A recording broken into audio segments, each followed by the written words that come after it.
நம்ம தியானிக்க இருக்கிற சங்கீத பகுதி சங்கீதம் 119 சங்கீதம் 97வது வசனம் தொடங்கி 104வது வசனம் வரைக்கும். தாவீதுக்காரருடைய 3 காரியங்கள் தான் நம்ம பார்க்கிறோம். ஒண்ணு வந்து தியானமும், இன்னொரு ஞானமும், இன்னொரு தீர்மானம். இந்த 3 காரியங்களை தான் தாவீதுக்காரர் வந்து பேசியிருக்கிறாரு. முதல் வசனத்துல உங்களுடைய வேதத்தில் நான் எவ்வளவு பிரியமா இருக்கிறேன், நாள் முழுவதும் அது என் தியானம். நாள் முழுவதும் அவருடைய வேதத்திலேயே இருக்குதுன்னா அவருக்கு தியானமா இருக்குதுங்களா.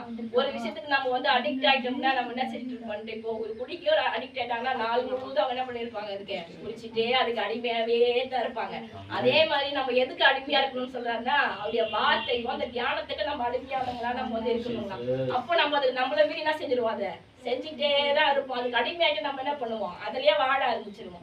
கெட்ட விஷயத்துல எத்தனையோ காரியங்கள் அதுக்கு அடிமையாகி அந்த காரியங்களே செஞ்சுட்டு இருக்காங்க பாத்தீங்களா. அந்த அதுலயே ஒரு பெரிய தானம் இருக்கும், குடிச்சுட்டே இருக்கலாமான்னு இருக்கும், வேற எல்லாம் தவறான காரியங்கள் செஞ்சுட்டே இருக்கலாமான்னு தோணும். அப்ப அதுக்கு அடிமையாயிட்டா அந்த காரியம் செய்யலைன்னா அவங்களுக்கு என்ன வராது, தூக்கமும் வராது, அடுத்த வேலையை அவங்களுக்கு செய்ய தோணாது. அதுலயே மூழ்கி கிடப்பாங்கன்னு சொல்லுவாங்க இல்லைங்களா. அந்த மாதிரி அதுல மூழ்கிக்கிற மாதிரி நாம என்ன, அவர் தாவீதுக்காரர் அவருடைய வார்த்தையிலேயே மூழ்கி கிடந்தாங்களாம். அதையே அவர் வந்து என்ன பண்ணிட்டு இருந்தாங்க, தியானிச்சு கொண்டே இருந்தாங்க. அப்ப ஆண்டவருடைய வார்த்தையில நம்ம என்ன செஞ்சுட்டு இருக்கலாம்ட்டு தியானிச்சு அதுக்கு நம்ம அடிமையா நம்ம இருக்கணும்னு சொல்லிட்டு தாவீதுக்காரர் வந்து இதுல இருந்து சொல்றாரு.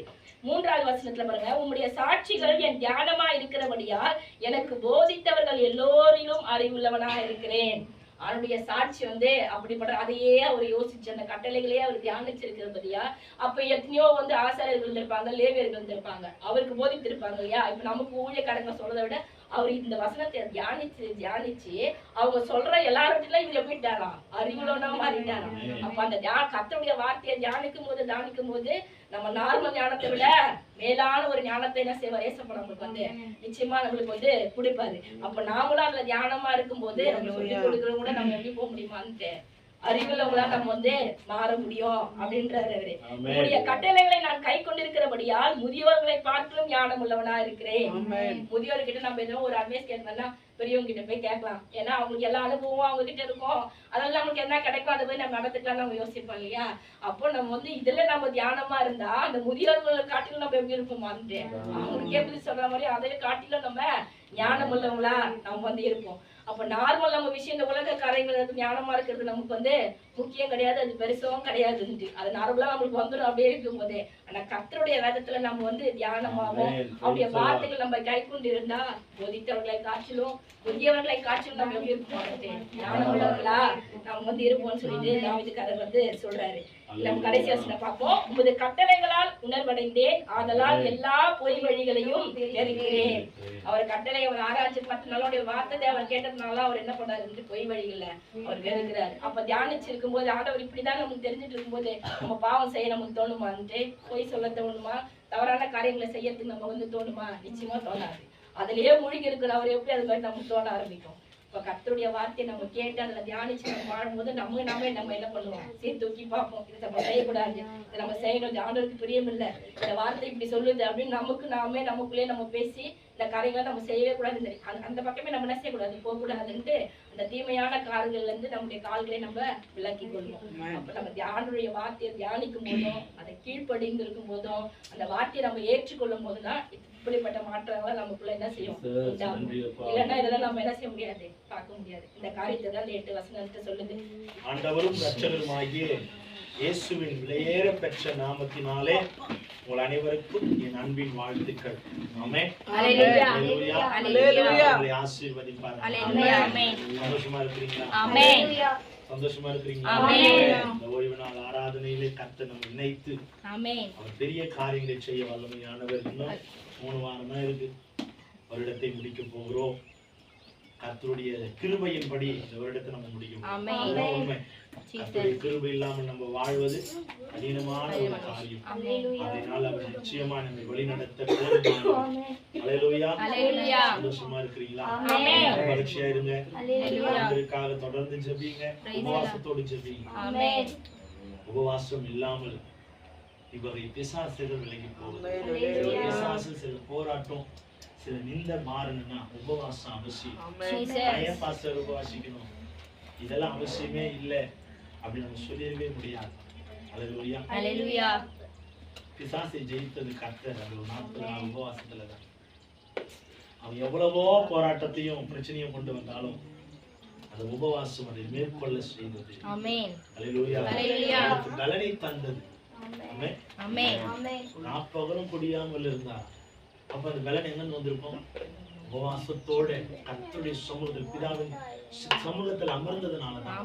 நமக்கு ஒரு புது பலன் வேணும்னா, புது பாதுகாப்பு வேணும்னா, நாம கர்த்தருடைய சமூகத்தில் உபவாசத்தோடு முடிந்த அளவுக்கு ஒரு 3 நாள் உபவாசத்தோடு இந்த மாதம், இந்த வருடத்தை போய் நம்ம தொடக்கலாம். அடுத்த வருடத்தை நம்ம துவங்கும்படியான கிருபையை கர்த்தர் செய்ய வல்லமையான உபவாசத்தோட அடுத்த ஆண்டு துவங்குங்க. கர்த்தர் நிச்சயமா உங்களை ஆசீர்வதிப்பார். வருகிற காலங்களில் எல்லாம் இந்த டிசம்பர் மாதம் ஆலயம் திறந்தே இருக்கணும் அப்படின்னு எனக்கு ரொம்ப ஆசை. அதுக்குள்ள ஆண்டவர் இதை ஆசைப்படுறேன், ஜெபிக்கிறேன். அந்த டிசம்பர் மாசம் ஒவ்வொரு நாளும் நம்ம தொடர்ந்து ஆராதனை மாலை வேலையில வைக்கணும்ன்றது எனக்கு ரொம்ப வாஞ்சே. கர்த்தர் நிச்சயமா இதை நிறைவேற்ற வல்லமை ஆண்டவர். தாகமுள்ளவர்கள் தான் ஆண்டவர் தண்ணீரை ஊற்ற முடியும். தாகமாயிருக்கிற ஒவ்வொருவரும் கர்த்தருக்கு பிரயாசத்தோடு இருப்போம்னா வாஞ்சையும் தாகத்தையும் கர்த்தர் நிறைவேற்ற வல்லமை. உட்கார்ந்தே போயிடக்கூடாது. ஒவ்வொருத்தரும் முன்னால வந்து நிக்கணும். கர்த்தர் இந்த ஆராதனை வேலையில என்னோடு கூட பேசின ஒரு வார்த்தை என்னன்னா, வாரம் ஒருத்தர் ஆராதனையை நடத்தணும். வாரம் ஒருத்தர் ஆராதனை நடத்தணும். நிச்சயமா அதை பொறுப்படுத்தி செய்ய வல்லமையான குறித்து நம்ம முடிந்த பிறகு நம்ம பேசலாம். கர்த்தர் நிச்சயமா ஆளுகை செய்ய வல்லமையானவர். தொடர்ந்து ஊழியத்துக்காக ஜெபித்துக் கொள்ளுங்க. வருகிற கிறிஸ்துமஸ் ஆராதனைக்காக விழாவுக்காக ஜெபித்துக் கொள்ளுங்க. இயற்கை நமக்கு சாதகமாய் மாறணும். கர்த்தர் நல்லவர். சங்கீதம் வாசித்த சங்கீத பகுதியில் என்ன ரொம்ப தொட்ட அந்த 100வது வசனம் ரொம்ப அருமையான ஒரு வார்த்தை. 100வது வசனத்தை படிங்க. உம்முடைய கட்டளைகளை நான் கைக்கொண்டிருக்கிறபடியால் முதியோர்களை பார்க்கிலும் ஞானமுள்ளவனாயிருக்கிறேன். நம்ம நினைக்கிறோம் ஒரு மாதிரி எவ்வளவு பெரிய ஞானிமா, எவ்வளவு பெரிய அறிவாளி, எவ்வளவு பெரிய திறமசாலி. அவங்களே அந்த வேதம் தோக்கடிச்சிருச்சு. நான் பெரியவன் என்று யார் சொல்றாங்களோ அவங்க எல்லாம் இந்த வேதம் தோக்கடிச்சிருச்சு. முதியோர்களை பார்க்கிறோம், ஞானமுள்ள முதியோர்களை பார்க்கிறோம். இந்த வேதத்தை படிக்கிற நான் தான் ஞானவான். நீதிமொழிகள் 3:13 சொல்லுது, ஞானத்தையும் புத்தியையும் சம்பாதிக்க. அப்படி நமக்கு எது சம்பாதனையா இருக்கணும்? ஞானமும் புத்தியும் தான் நமக்கு சம்பாதனையா இருக்கணும். இதை சம்பாதிக்கிற மனுஷன் தான் கர்த்தருடைய சமூகத்துல பாக்கியம் உள்ளவனா இருக்கணும். எதை செய்தாலும் ஞானமா செய்யுங்க, புத்தியா செய்யுங்க. புத்தியா நடப்போம், ஞானமா செய்ய கற்றுக்கொள்வோம். கர்த்தர் நம்மை ஆசீர்வதிப்பார். ஞானமே நமக்கு முக்கியம். பணம் பொருள் நம்மளை காப்பாத்தாதுங்க. ஞானம் தான். கர்த்தருடைய ஞானத்துல நம்ம ஆசீர்வதிக்க வல்லமையானவர். கர்த்தர் நம்மை தொடர்ந்து வல்லமையானவர். தொடர்ந்து ஜெபிங்க, ஊழியங்களுக்காக ஜெபிங்க. கர்த்தர் நம்மை ஆசீர்வதிப்பார். இந்த வாரம் ஆண்டவர் அடிமையோடு கூட பேசின ஒரு வார்த்தை பரிசுத்த வாழ்க்கை. பரிசுத்த வாழ்க்கையில நான் எப்படி வாழணும், நான் எப்படி பரிசுத்தமா வாழ வேண்டும், எதிரில நான் பரிசுத்தமா வாழ வேண்டும். பரிசுத்தமா வாழறதுனால எனக்கு என்ன லாபம், பரிசுத்தத்தை சம்பாதிப்பதனால கிறிஸ்துவ வாழ்க்கையில நான் எப்படி ஆசீர்வாதமாய் வாழ முடியும். இந்த வாரம் கர்த்தர் நம்மோடு கூட பேசுகிற வார்த்தை பரிசுத்த வாழ்க்கை. எடுத்து வாசிக்கலாம். எபிரேயர் 12ஆம் அதிகாரம் 14வது வசனத்தை எடுத்தவர்கள் என்னோடு கூட சேர்ந்து வேகமாய் வாசிக்க உங்களுக்கு பட்சமாய் கேட்கிறேன். எபிரேயர் 12ஆம் அதிகாரம் 14வது வசனம், பக்கம் புதிய ஏற்பாடு 310. யாவரோடும் சமாதானமாய்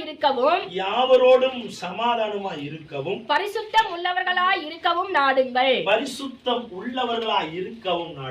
பரிசுத்தம் இல்லாமல் ஒருவனும் கர்த்தரை தரிசிப்பது இல்லையே. நிச்சயமான ஒரு வார்த்தை. யாவரோடும் சமாதானமாய் இருக்கவும் பரிசுத்தம் உள்ளவர்களாய் இருக்கவும் நாடுங்கள். ஒவ்வொரு நாளும் நம்ம பரிசுத்த வாழ்க்கையில வாழ்வதுதான் ரொம்ப ரொம்ப முக்கியம். பரிசுத்தம் இல்லாமல் கிறிஸ்துவ வாழ்க்கையில நான் வாழ்ந்துட்டு போயிருவேன், எல்லாவற்றையும் நான் செய்வேன், எல்லாவற்றையும் சாதிப்பேன் அப்படின்னு ஒரு மனுஷன் சொல்றான் அப்படின்னா அந்த மனுஷனுடைய வாழ்க்கை நிச்சயமாய் முழுமை அடையாது. பரிசுத்தம் இல்லாமல் கர்த்தரை தரிசிப்பது இயலாத ஒரு காரியம். வேதம் தெளிவாய் சொல்லுகிறது, பரிசுத்தம் இல்லாமல் ஒருவனும் கர்த்தரை தரிசிப்பது என்னவென்றால் பார்ப்பது, அவரோடு கூட வாழ்வது. பரிசுத்தம் இல்லாமல் நீ பரிசுத்தமாய் சுத்தமாய் சுத்த இருதயத்தோட உன் சரீர சுத்தமாய் உன் ஆவிக்குரிய வாழ்க்கை சுத்தமாய் இல்லாமல் கர்த்தரை பார்ப்பது அரிதான ஒரு காரியம். அல்லேலூயா. இப்படியும் வாழ்வேன், இப்படியும் வாழ்வேன், எப்படி வேண்டுமானாலும் என் வாழ்க்கை நான் வாழ்ந்துட்டு இந்த பூமியை விட்டு கடந்து போயிடுவேன். நிறைய பேர் சொல்ற ஒரு வார்த்தை அடிக்கடிக்கு கேட்கிறேன், இந்த வயசுல செய்யாததை எந்த வயசுல செய்ய போறோம், இந்த வயசுல அனுபவிக்க முடியாததை எந்த வயசுல அனுபவிக்க முடியும். அதோ கர்த்தர் நமக்கு வயசு கொடுத்தது எதை வேண்டுமானாலும் அனுபவிப்பதற்காக அல்ல, கர்த்தருடைய நாமத்தையும் அவருக்குள் பரிசுத்தமாய் வாழ்வதற்காக தான் கர்த்தர் சில காலங்களையும் சில நேரங்களையும் சில ஆண்டுகளையும் நமக்கு ஆண்டவர் கூட்டி கொடுத்தார். எப்படி வேண்டுமானாலும் வாழ்வது கிறிஸ்துவ வாழ்க்கை அல்ல, எப்படி வேண்டுமானாலும் கடந்து போவது கிறிஸ்துவ வாழ்க்கை அல்ல. யார் எப்படி பேசினாலும் ஏருக்கு மாறா நான் 1க்கு 2 பேசிவிட்டு கடந்து போவேன் என்பது கிறிஸ்துவ வாழ்க்கை அல்ல. 1000 பேச்சு நமக்கு விரோதமாய் கடந்து வந்தாலும் நாம் ஆண்டவருடைய ரத்தம், ஆண்டவருடைய சரீரம், ஆண்டவருடைய வித்தா இருக்கிறோம் என்பதை நம்ம நிரூபிக்கிற தேவ பிள்ளைகள். பரிசுத்தம் இல்லாமல் ஒருவனும் தரிசிக்க முடியாது. முதல் வார்த்தை சொல்றது யாவரோடும் சமாதானமாய் இருங்கள். எல்லாரோடும், பார்க்கிற எல்லாரோடும், பழகுற ஒவ்வொருத்தரோடும், பக்கத்து வீட்டுல அக்கத்து வீட்டுல சொந்த பந்த உறவு பெற்றோர் பிள்ளைகள் ஒவ்வொரு இடத்திலும் நம்ம சமாதானம் உள்ளவர்களா சமாதானத்தோடு நம்ம அவர்களிடத்துல வாழ கற்றுக்கொள்ளணும், அவர்களை நாட கற்றுக்கொள்ளணும். சமாதானம் இல்லாமல் பரிசுத்தம் இல்லாமல் கர்த்தருடைய சமூகத்துல வாழ்வது கூடாத ஒரு காரியம். எங்க இருந்தாலும் நம்ம தனியா தெரியணுங்க, எங்க இருந்தாலும் நம்ம தனியா தெரிகிற தேவ பிள்ளைகளாய் மாறணும். எல்லாரோட பன்னிக்குட்டியோட நாமும் பன்னிக்குட்டி போல தெரியவே கூடாது. நம்ம கண்ணுக்குட்டின்றத அந்த கூட்டத்துல இருந்தாலும் நாம தனியா தெரியணும். இதுதான் இதோட இதோட இதோட குணமே இதுதான் அப்படின்றத நிறைய பேர் புரிஞ்சுக்கணும். இவன் கிறிஸ்துவையா, இவன் குணம் இப்படித்தான். நீ எவ்வளவுதான் அவனை திட்டினாலும் அவன் முகத்துல ஒரு சமாதானம் இருக்கையா, எவ்வளவுதான் பேசினாலும் அவனுக்குள்ள ஒரு சாந்தம் இருக்கும். காரணம் என்ன? சமாதானம் உள்ளவனா இருக்க கர்த்தர் என்னை சமாதானம் பண்ணுகிறவன் அந்த உலகத்துல பாக்கியம் உள்ளவர்களாய் மாற முடியும். நீங்கள நானும் சமாதானம் பண்ணுகிறவர்கள், யாவரோடும் சமாதானமா இருக்கதான் நம்ம ஆண்டவரை பிடித்து கொண்டோம், கிறிஸ்துவை பிடித்து கொண்டோம். எல்லாரும் போலவும் நம்ம வாழ்வது வாழ்க்கை அல்ல. எல்லாரும் போல வாழ்ந்துச்சா நமக்கு என்ன வித்தியாசம் இருக்கு, அவங்களுக்கு என்ன வித்தியாசம் இருக்கு? நம்ம வித்தியாசம் காண்பிக்கிறவர்களா, ஏன் பிரிக்கப்பட்ட ஜனமாய் நம்ம வாழ்ந்து இந்த உலகத்தை விட்டு கடந்து கர்த்தருடைய சமூகத்துல போய் சேர்ந்துரும். எங்கிருந்து வந்தோமோ அங்கே மறுபடியும் பரிசுத்தமாய் போயிடணும். அல்லேலூயா. பரிசுத்தம் இல்லாமல் தேவனை தரிசிக்க முடியாது. யாருமே பார்க்கல, என் கூட யாருமே இல்லை, எல்லாரும் எங்கேயோ இருக்கிறாங்க, நான் தனியா இருக்கிறேன், எதை வேண்டுமானால் என்னால செய்ய முடியும் என்ற ஒரு உணர்வு சுபாவத்துக்குள்ள நம்ம வந்துடவே கூடாது. 1000 கண்களுக்கு நம்ம மறைந்தாலும் ஆண்டவருடைய 2 கண்களுக்கு நம்மளால மறையவே முடியாது. நம்ம பாதாளத்துல படுக்க போட்டாலும் அவன் நம்மோடு கூட இருக்கிறான். அல்லேலூயா. வானத்திற்கு ஏறினாலும் நான் அக்கினியில் நடந்தாலும் அவர் என்னோடு கூட இருக்கிறான். அல்லேலூயா. சாத்ராக், மேஷாக், ஆபேத்நேகோவுடைய வாழ்க்கை அந்த நிமிஷம் முடிந்து போக வேண்டியது, அந்த தருணமே அவருடைய வாழ்க்கை நிர்மலமாய் போக வேண்டியது. ஆனாலும் அவர்கள் எங்கு இருந்தார்களோ அங்கு கர்த்தரும் இருந்தார். காரணம் என்ன? அவர்கள் வாழ்க்கை பரிசுத்தமாய், அவர்கள் வாழ்க்கை விசுவாசம் உள்ளதாய் இருந்தது, அவர்கள் வாழ்க்கை விடாப்பிடியாய் கர்த்தர் மேல் பற்றுதலாய் இருந்தது. நீங்களும் நானும் கொடுக்கப்பட்ட வாழ்க்கையிலே உண்மையும் உத்தமம் உள்ளவர்களாய் வாழ்வோம் என்றால் கர்த்தருடைய ராஜ்யத்துல பிரவேசிக்க முடியும். அல்லேலூயா. நமக்கு யார் எந்த பேரு வச்சு கூப்பிடுறாங்களோ இல்லையோ, யார நம்மளை எப்படி அழைக்கிறாங்களோ இல்லையோ, ஆண்டவர் ஒண்ணு குறித்து மாத்திரம் தான் நம்மளை அழைக்கணும். என்ன தெரியுமா? உண்மையும் உத்தமமும் உள்ள ஊழியக்காரனே. அல்லேலூயா. ஆமென். உண்மையும் உத்தமமும் உள்ள ஊழியக்காரனே. ஆமென். ஆமென். ஆமென். அந்த ஒரு வார்த்தை தான் அப்பா. அப்பா ஸ்தோத்திரம் அப்பா. எத்தனை பேர் நம்பி சொல்றீங்க? ஆமென். உண்மையும் உத்தமமும் உள்ள ஊழியக்காரனே. ஆமென். கூட வானு கர்த்தர் அழைக்கிற அந்த அழைப்பு தான் நமக்கு மேலானது. 1000 கோடி கொடுத்தாலும் இந்த வார்த்தைக்கு ஈடுபட வார்த்தையை காசு கொடுத்து விலை கொடுத்து வாங்க முடியாது. இருதயம் பரிசுத்தத்தை கொடுத்துதான் வாங்க முடியும், உண்மையை கொடுத்துதான் வாங்க முடியும். அந்த வார்த்தை வாங்கணும்னா நம்ம உண்மை உள்ளவர்களாய் பரிசுத்தம் உள்ளவர்களாய் இந்த பூமியிலே வாழ கர்த்தர் நம்மை அர்ப்பணிக்க விரும்புகிறேன். அல்லேலூயா. கர்த்தர் நம்மை ஆசீர்வதிக்க ஆமென், விரும்புகிறார். ஆமென். சொல்றார், பரிசுத்தம் இல்லாமல் ஒருவனும் தேவனை கர்த்தரை தரிசிக்க முடியாது. ஆமென். அப்ப பரிசுத்த வாழ்க்கை ரொம்ப ரொம்ப முக்கியம். அல்லேலூயா. எங்க போனாலும் பரிசுத்தம் என்பது நம்ம வாழ்க்கையில ஒரு முக்கியமான ஒரு பங்கு வகிக்கும். ஆமென். பரிசுத்தம் தான் நம்ம வாழ்க்கையில முதன்மையானது. பரிசுத்தம் தான் நம்ம வாழ்க்கையில மேன்மையானது. இந்த பரிசுத்தத்துக்குள்ளதான் எல்லாமே அடங்கி இருக்கு. சமாதானம், அன்பு, பொறுமை, சாந்தம் தான் எல்லாமே இந்த பரிசுத்த வாழ்க்கையில் அடங்கி இருக்கு. அல்லேலூயா. அல்லேலூயா. அல்லேலூயா. நம்ம ஒவ்வொருவரும் பரிசுத்தமா வாழ கற்றுக்கொள்ளணும். ஆமென். எப்படி வேண்டுமானாலும் வாழ்ந்துட்டு போயிருவேன்னு சொல்லி எந்த மனிதன் மார்த்தற்றானோ அந்த மனுஷனுடைய வாழ்க்கை நிர்மலமாய் போகும். கர்த்தருக்கு முன்னால நம்ம ஒரு நாள் நம்ம மேன்மைப்படுத்திடவே கூடாது. பரிசுத்தத்தோட நம்ம வாழ கற்றுக்கொள்ளணும். எவ்வளவுதான் நம்ம வாய் வார்த்தை இயேசு இயேசுன்னு புகழ்ந்தாலும் நம்ம உள்ள மறைந்திருக்கிற அந்த இருதயம் என்ன சொல்லுது அப்படின்றது ரொம்ப முக்கியம். அல்லேலூயா. ஆமென். வாயில எதை வேண்டுமானாலும் நம்ம பேசலாம். நிறைய சொல்ல வாயிலே வட சுட்டுறப்பா நீ பேசி வாயிலேனா உலக பிரமாணம் சொல்லுவோம். வாயிலேனா நாய் தூக்கி போயிடும். ஆமா தானே? உண்மையா பையா? நாய் கடிக்க வருது, ஹே நான் அதட்லையா, நாய் பயப்படுமா? அப்ப இந்த உலகத்துல எப்படி வேணாலும் பேசிடலாம்.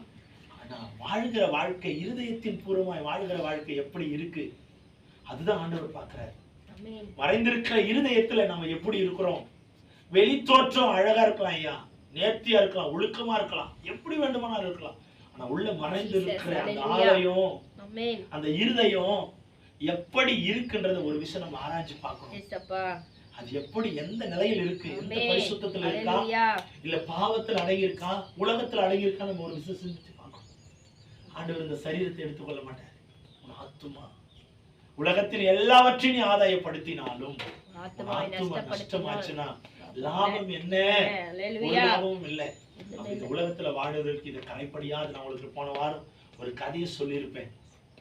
இந்த பாத்திரத்தில் இருந்த தண்ணீர் போலதான் இந்த ஆத்துமா. அல்லேலூயா. கொண்டு போகிற மனுஷன் தான் நீங்களும் நானும். சிங்காசனத்துல உட்கார்ந்து இருந்த ராஜா தான் இயேசு கிறிஸ்து. அல்லேலூயா.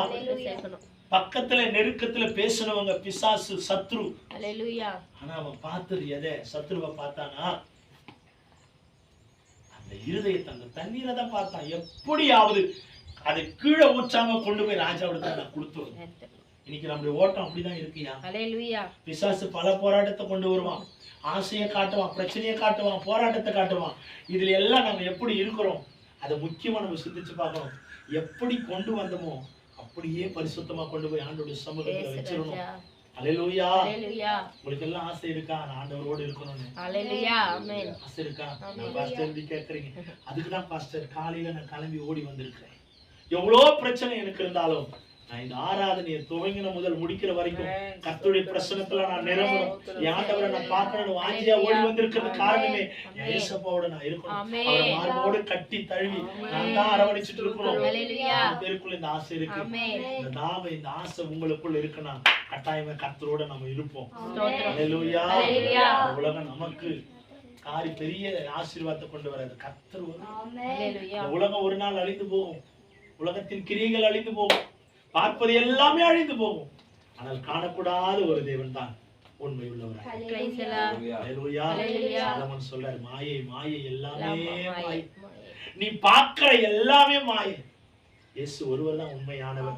அவரை நம்பி நிற்போம் அப்படின்னா உண்மையா சொல்றேன் நாம் அவர் பக்கத்துல இருப்போம். உண்மையா சொல்ற ஒவ்வொரு நாளும் நான் ஜெபிக்கிற ஜெபம் ஆண்டவர்கிட்ட என்ன, ஆண்டவரே உலகத்துல நீங்க கொடுத்த வாழ்க்கை நாங்க எப்படி வேண்டுமானாலும் வாழ்ந்துட்டு போயிருக்காரு. இப்படிதான் வருகையின் காலத்துல மற்றவர்கள் எழுந்திருப்பாங்க, முதலாவது எழுந்திருப்பாங்கன்னு சொன்னீங்க. அந்த எழுந்துக்கிற கூட்டத்துல நான் ஒருவனா இருக்கணும், நான் ஒருவனா இருக்கணும், நாங்க ஒருவனா இருக்கணும். நீங்க என்னை கூப்பிடும் போது ஆசையாம்பு சமூகத்துல வரணும். உங்களுக்கு பிரியமில்லாத காரியங்களின் வாழ்க்கையில் இருந்தாலும் கத்து நீங்க அதை மாத்திரமா சொல்லி ஒவ்வொரு நாள் ஆண்டுடைய சமூகத்துல சொல்லுங்க. என் கால்கள் தடம் புரண்டு போயிடக்கூடாதுப்பா, உண்மை சந்திக்கதான் என் கால்கள் ஓடும். அதோடைய சமூகத்துல கேளுங்க, அதோடைய சமூகத்துல கேளுங்க. இந்த உலகம் வாழ்கிற வாழ்க்கை கொஞ்சம் தான், ஆனா கர்த்தரோடு வாழ்கிற வாழ்க்கை 1000. நிலைத்திருப்போம். கர்த்தர் நம்மை ஆசீர்வதிப்பார். இரண்டாவதாக பரிசுத்தமே பரமனின் மாதிரியை காண்பிக்கும். பரிசுத்தமே பரமனின் மாதிரி. பரிசுத்தம் தான் அவர் மாடலை நமக்கு. பரிசுத்தம் தான் அவருடைய வாழ்க்கை. அவர் மாடலே அதுதான். வாசிக்கலாம். 1 பேதுரு 1ஆம் அதிகாரம் 15வது வசனம். எல்லாம் எழுதிக்கங்க, குறிச்சு வச்சுக்கோங்க. இந்த ரெஃபரன்ஸ் எல்லாம் உங்களுக்கு எல்லாம் ரொம்ப தேவை. ஒரு நோட்டு, ஒரு புத்தகம், உங்க பைபிளோடு நீங்க இருக்கணும் எப்பவுமே. 1 பேதுரு 1ஆம் அதிகாரம் 15வது வசனம். உங்களை அழைத்தவர் பரிசுத்தராய் இருக்கிறது போல நீங்களும் உங்கள் நடக்கை எல்லாவற்றிலேயும் பரிசுத்தராய் இருங்கள். ஆமா, நம்மை அழைத்தவர் பரிசுத்தராய் இருக்கிறதை போல நீங்களும் உங்கள் நடக்கைகள் எல்லாவற்றிலேயும் பரிசுத்தராய் இருங்கள். ஆமா, அதுல 11, 14 இருந்து வாசிக்க முடியுமா? நீங்கள் முன்னே உங்கள் அறியாமையினாலே கொண்டிருந்த இச்சைகளின்படி இனி நடவாமல் கீழ்ப்படுகிற பிள்ளைகளாய்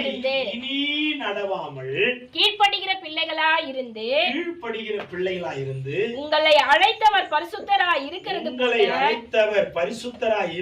போல நீங்களும் உங்கள் எல்லா நடக்கைகள் எல்லாவற்றிலேயும் பரிசுத்தராய் இருங்கள். எல்லா நடக்கையிலேயும் பரிசுத்தராய் இருங்கள். அல்லேலூயா. ஆமென். வேதம் அழகாய் சொல்லுகிறது, இனி கொண்டிருந்த இச்சையின்படி நடவாமல் கீழ்ப்படிந்து. ஆமென். போனது போகட்டும். இந்த 2024ஓட நம்ம துர்குணங்கள், கெட்ட சுவாபங்கள், கோபங்கள், எரிச்சல், பகை, பழி, குறை சொல்லுகிறது, புறம் பேசுகிறது, பொய் சொல்றது, தவறான யோசனைகள், தவறான சிந்திக்கிற சுவாபங்கள், இந்த 12வது மாதத்தோட எல்லாம் குழி தோண்டி நமக்கு.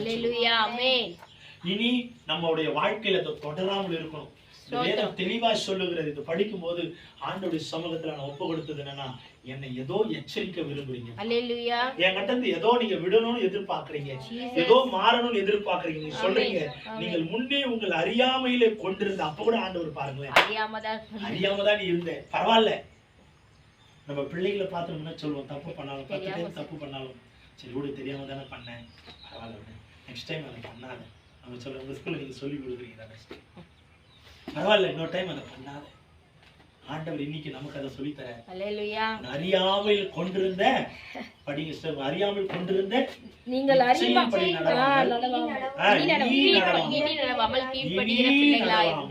கீழ்ப்படுகிற பிள்ளைகளாய் இருந்து. அப்ப இனி நம்ம என்ன பண்ணணும், மாற ஆண்டவர் விரும்புகிறார். அல்லேலூயா. கொஞ்சம் தொண்டை சரியில்லை, அதனால என்னால சத்தமா பேச முடியும். இனி நடவாமல். அப்ப இனி ஆண்டவர் விரும்புறதுன்னா, இதுக்கு முன்னால இருந்ததெல்லாம் ஆண்டவர், இதுக்கு முன்னால இருந்ததெல்லாம் ஆண்டவர் மறக்க சொல்றாரு. இதுக்கு முன்னால இருந்ததெல்லாம் போனது போகட்டும். அப்ப கூட ஆண்டவர் பாருங்க, நம்மளை விட அவருக்கு மனசே இல்லை. காரணம் என்ன, அவர் நம்மளை அதிகமா நேசிக்கிறார். சொல்றாங்க, நீ தப்பு பண்ணினா அந்த தெய்வம் உன்னை சும்மாவே விடாது. ஒரு அம்மா பேசினாங்க நேற்று என்னை பத்தி. அவங்க அம்மா பெரிய, அதாவது சொல்லணும், சாமின்னு சொல்றாங்க. அந்த அம்மா சொன்ன ஒரு வார்த்தை, என் சாபம் சும்மாவே விடாது. தெய்வம் என்ன சாபம் கொடுக்குமா ஐயா? ஆனா ஆண்டவர் பாருங்க, நம்ம அப்பா பாருங்க, அறியாமல் கொண்டிருந்த அப்ப கூட ஆண்டவர் நம்மளை மீட்டெடுக்க ஆசைப்படுறார். மகனே, மறந்துருப்பா, நீ அறியாமல் இருந்துட்ட, தெரியாம பண்ணிட்ட, மறந்துரு. ஆனா இனி அதை செய்யாத, இனி அதை செய்யாதன்னு சொல்லிட்டு அந்த 15வது வசனம், உங்களை அழைத்தவர் பரிசுத்தராய் இருக்கிறது போல நீங்களும் உங்கள் நடக்கைகள் எல்லாவற்றிலும். யார் பரிசுத்தரா? நம்மை அழைத்தவர். பாவத்தில் இருந்த நம்மை அழைத்தவர், சேற்றில் இருந்த நம்மை தூக்கி எடுத்தவர், துர்குணத்திலும் வியாதியிலும் போராட்டத்திலும் கொலைபாதகத்தின் சிந்தையிலும் இருந்த நம்மை தூக்கி எடுத்த கர்த்தர் சொல்றாரு, நான் எப்படி இருக்கிறேனோ அது போல நீயும் எல்லாவற்றிலும். உன்னை அழைத்தவர் பரிசுத்தராய் இருக்கிறதை போல நீங்களும் எல்லாவற்றிலும் பரிசுத்தராய். நான் பரிசுத்தர், ஆகையால் நீங்களும் பரிசுத்தராய் இருங்கள் என்று எழுதியிருக்கிறதே. ஆமா, நான் பரிசுத்தர். நான் எப்படி இருக்கிறேனோ, ஆண்டவருடைய விருப்பம் எப்படின்னா அவரை போலவே நம்ம வாழணும். அல்லேலூயா, அல்லேலூயா. இப்போ உங்க பிள்ளைங்களை பார்த்து யாருன்னா சொல்றாங்க, நான் சொல்லுவேன், தம்பி ஐயா மாதிரி பார்க்கும்போது அந்த முகச்சாடம் அப்படியே தெரியும், தம்பி அம்மா மாதிரி அந்த முகச்சாடம் அப்படி தெரியும். பாப்பா பார்த்தா உங்க மாதிரி, இந்த பாப்பா பார்த்தா ஐயா மாதிரி. இப்போ இப்படி சொல்லும் போது உங்களுக்கு என்ன சொல்லும்? சிஸ்டர், சின்ன பாப்பா உங்களை மாதிரி இருக்காங்க. உடனே பாப்பா ஒரு சந்தோஷம், என் பிள்ளை மாதிரியே இருக்கு. உங்களுக்கு ஒரு சந்தோஷம். அப்ப ஆண்டவர் சொல்றாரு பாருங்க, நான் எப்படி இருக்கிறேனோ அப்படியே நீயும். நான் எங்க இருக்கிறேனோ, அவர் வந்து எப்படி சொல்றாருன்னா, நான் எப்படி இருக்கிறேனோ அப்படி நீ இருக்கணும்னு சொல்லி மாட்ட முடியல. நான் எங்க இருக்கிறேனோ அங்க நீயும் இருக்கணும். அவர் எங்க இருக்கிறாரு? சிங்காசனத்துல. அப்ப அவர் அங்கேயும் நம்மள இருக்கணும்னு ஆசைப்படுறாரு.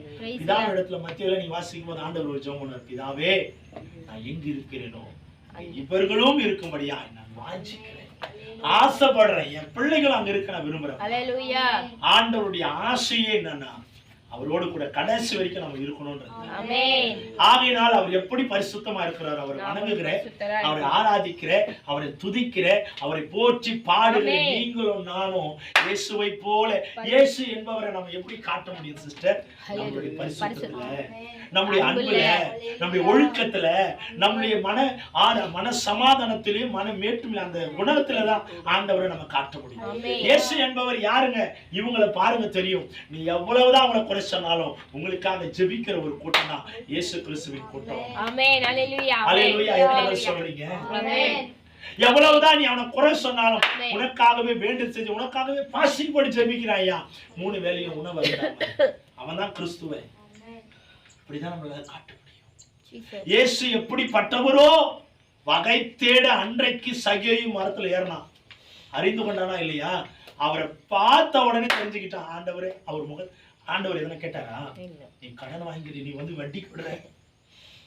எத்தனை பேரை நீ ஏமாத்திருக்கிற தெரியுமா? எத்தனை பேருக்கு நீ துரோகம் செஞ்சிருக்கிற தெரியுமா? சுட்டி காட்டினாரா? ஆண்டவருடைய முகத்தை பார்த்த உடனே தான் பாவத்தை ஒத்துக்கிட்டான். அப்ப ஒரு முகம் எவ்வளவு சாந்தமானது, எவ்வளவு அழகா இருந்திருக்கும், எவ்வளவு அன்புள்ள இருதயமா முகமா இருந்திருக்கும். சகேயு கிட்ட ஆண்டவர் வந்து, சகேயுவே நான் வீட்டுக்கு வரேன்னு ஆண்டவர் சொன்னார தவிர அவனை குற்றப்படுத்தல. நீங்களும் நானும் தானே பண்ணிருப்போம். இங்க வா, நீ எவ்வளவு பெரிய அயோக்கியம் தெரியுமா? எவ்வளவு பெரிய கொலை பாதகம் தெரியுமா? நீ எல்லாம் இங்க வரலாமா? இதுல வேற நீ என்ன வந்து உன் வீட்டுக்கு கும்பிடுறியா? சொல்லுவோமா சொல்ல மாட்டோமையா? சின்ன பாஸ்டரும் பரவாயில்ல, பெரிய பாஸ்டர்ல இருந்தானே பண்ணுவோம். நான் எவ்வளவு பெரிய பாஸ்டர் தெரியுமா? உன் வீட்டுக்கு நான் வந்துடணுமா? சொல்லுவோமா சொல்ல மாட்டோமா? பாஸ்டர்களுக்கெல்லாம் பெரிய பாஸ்டரு ஒரு அயோக்கியனை தேடி போற, ஒரு பாவியை தேடி போறாரு. இன்னைக்கு நீங்களும் நான் தேடி போவோமா? தேடி போய் அவனை பார்த்து சொன்ன ஒரு வார்த்தை, இன்றைக்கு நான் உங்க வீட்டுல தங்க போறேன், வா. ஆண்டவர் சொன்ன ஒரு வார்த்தை மகத்துவமானது. அவன் நினைச்சுட்டான், நான் பார்த்துட்டு இப்படியே போயிடுவேன், அவர் கூட நான் அவரை பார்த்துட்டு போனா போதும், அவ்வளவுதான். ஆனா பார்க்க வந்தவனுக்கு ஒரு ஆஃபர். யார பார்க்க வந்தானோ அவரே அவர் வீட்டுக்கு போறாரு. நீ வா, நான் வீட்டுக்கு போறேன். போனவரு சகேயு, இங்க வா, எல்லாம் வெளியே நிக்கிறாங்க, இங்க வா, யாராரு கட்டலாம், எவ்வளவு வாங்கினியோ அதெல்லாம் எல்லாத்தையும் திருப்பி கொடுத்தாதான் நான் உனக்கு இன்னைக்கு ஆசீர்வாதத்தை கொடுப்பேன். பாரு எவ்வளவு பேர் வந்திருக்கிறாங்க பாரு, அதுதான் நான் கூட்டு வந்திருக்கிறேன் சொன்னாரா? இல்ல. அடுத்த வார்த்தை, அவனை கூட்டிட்டு உள்ள போன உடனே இன்றைக்கு இந்த வீட்டுக்கு ரட்சிப்பு வந்தது. அப்பவே ஆண்டவருக்கு தெரியும் இவன் இருதயம் மாற போகுதுன்னு. ஐயா, இயேசுவை தவிர நம்ம இருதயத்தை பார்க்கிறவங்க யாருமே இல்லை. இயேசுவை தவிர நம்ம இருதயத்தை ஆராய்ந்தவங்க யாருமே இல்லை. அல்லேலூயா. ஒரு சொன்ன அதே ஒரு வார்த்தை, இந்த வீட்டுக்கு ரட்சிப்பு வந்து அடுத்த நிமிஷம் எல்லாமே கக்கிட்டான். ஆண்டவரே, நான் யாரிடத்திலேயாவது அநியாயமா இருந்தா நாளை தனியா நான் திருப்பி கொடுத்துறப்பா, எனக்கு வேணாம். அப்போ அவனுக்குள்ள என்ன வந்திருக்கணும்? ஒரு ரட்சிப்பு, ஒரு பரிசுத்த வாழ்க்கை. இனி நான் வாழ்க்கை வாழ போறதெல்லாம் பரிசுத்தமா வாழ. அல்லேலூயா. அல்லேலூயா. எப்ப எப்படி மாறிட்டான்? எப்படி மாறிட்டான்? ஆண்டவர் மாதிரி பரிசுத்தமா, இயேசுவை போல மாறிட்டான்.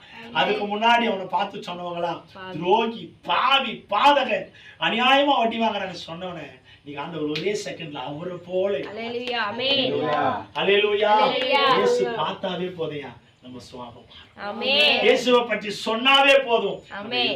ஹalleluya. இயேசுவை பற்றி சுவாசித்தாலே போதும், நம்மளுடைய வார்த்தைகள் மாறும். Praise the Lord. ஆமென். ஹalleluya. ஹalleluya. வேதம் அழகா சொல்லுகிறது, ஆமென். நான் பரிசுத்தராய் இருக்கிறதை போல நீங்களும் பரிசுத்தராய் இருங்கள் என்று எழுதியிருக்கிறதே. படிக்கிறவங்க எல்லாம் இதை பார்த்து தெளிவா புரிஞ்சுக்கொள்ளணும். அவர் பரிசுத்தரனா, அப்ப நீங்களும் ஹalleluya. நீங்கள நான் யாரா எப்படி வாழணும்?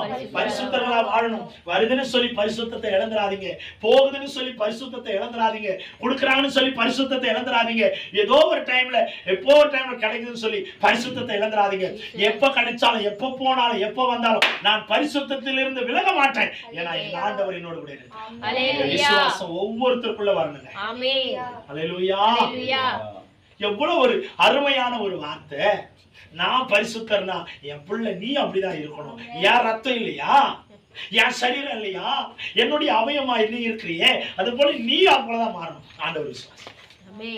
ஆண்டவர் நம்மளை வெறுத்து இருந்தாருன்னா இந்த வார்த்தை சொல்ல முடியுமா? நீ பாவி ஆயிட்டு போ, நரகத்துக்கு போ, வரவே வராது. ஆனா வந்து தொட்டுப்பான்.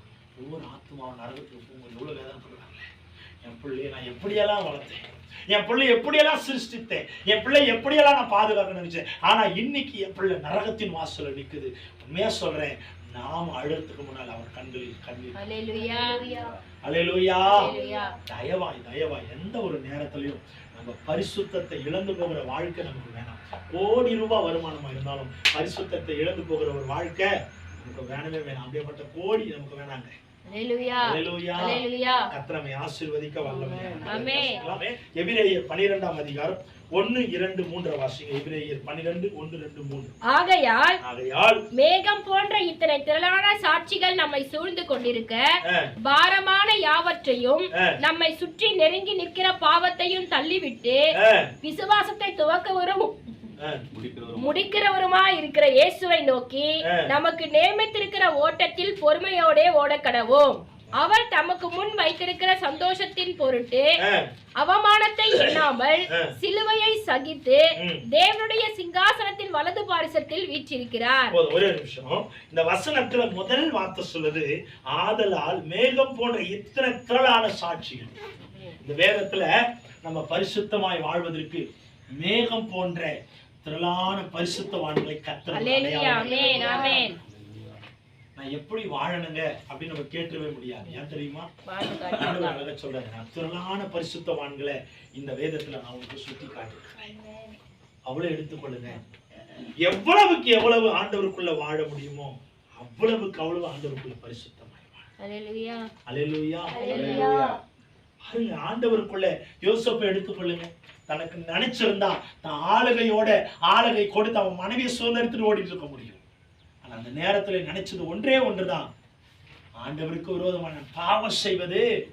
அப்படி எவ்வளவு பரிசுத்தவான்களை கர்த்தர் நமக்கு மாதிரியாய் வைத்திருக்கார். சொல்றாரு பாருங்க, ஆகையால் மேகம் போன்ற இத்தனை திரளான சாட்சிகள் நம்மை சூழ்ந்து கொண்டிருக்க, நம்மை சுற்றி நெருங்கி நிற்கிற பாவத்தையும் தள்ளிவிட்டு விசுவாசத்தை துவக்கிறவரும் முடிக்கிறவருமாய்